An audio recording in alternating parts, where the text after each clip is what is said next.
Before we get started, I want to be clear. Everything on this channel is for educational and personal growth purposes only. Nothing here should be considered financial advice. If you are actively trading right now, then you already know it hasn't been a smooth stretch for the stock market. My name is Garrett Crow. I am a finance major at Washington State University and an active stock and ETF trader. In 2025, my portfolio's annual ROI was around 49%. When I first started this portfolio, I made it my goal to grow it to seven figures. If you do want to follow me on my seven-figure journey, make sure to subscribe.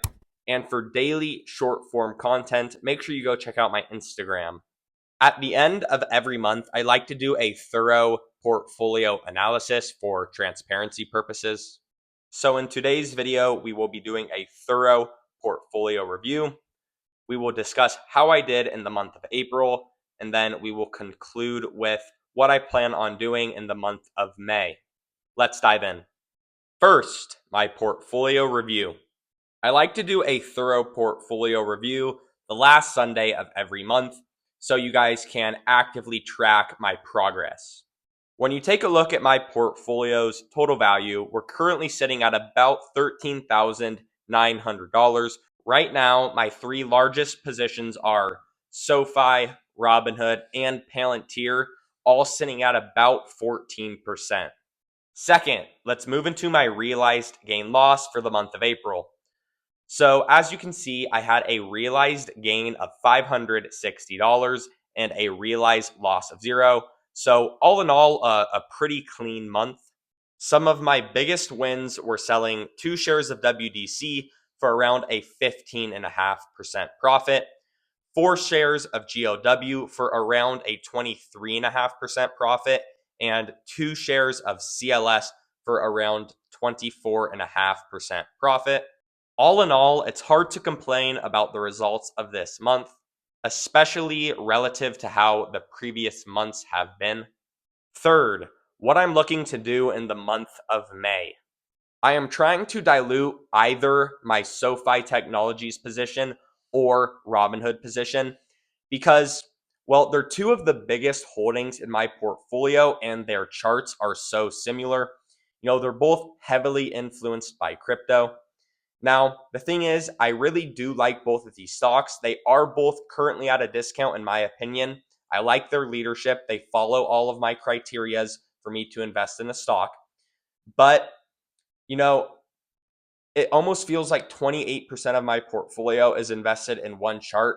Now, they are two separate stocks, but like I previously said, their charts are just so similar. Now, I am trying to remain invested in both. What I'm thinking is I want to keep one of them around 15%. The other, I want to dilute to anywhere between 9 and 12%. Still a very big position in my portfolio. In addition to that, I am trying to reduce my IRIN position from about 10% to about 6.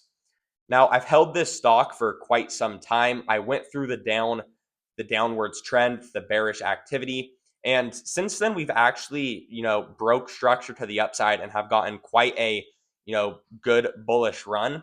But 10% in my opinion is just a little bit too significant for how volatile the stock is.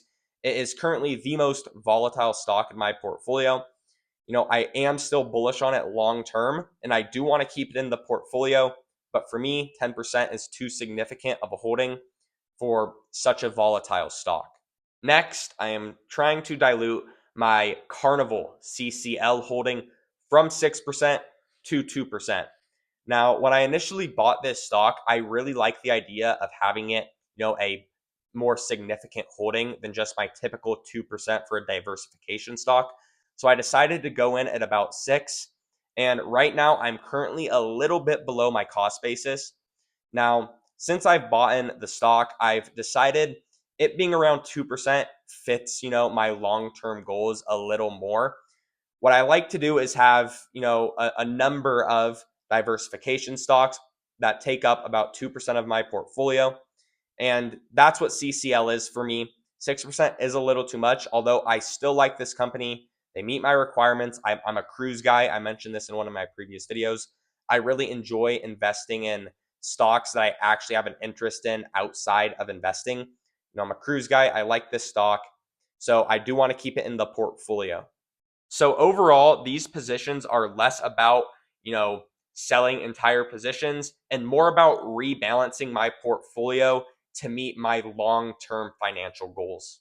In conclusion, April was a solid month overall. I was able to lock in several strong wins and finish with a realized gain loss that I was content with. At the same time, moving into May, I am looking to reposition some of the holdings in my portfolio, specifically either SoFi or Robinhood, IREN, as well as CCL. I appreciate you watching this video. Make sure you hit the subscribe button if you enjoyed.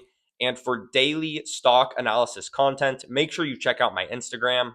At the end of the day, strong performance isn't about picking, the biggest risk reward stocks and hitting trading with consistent wins over a long period of time.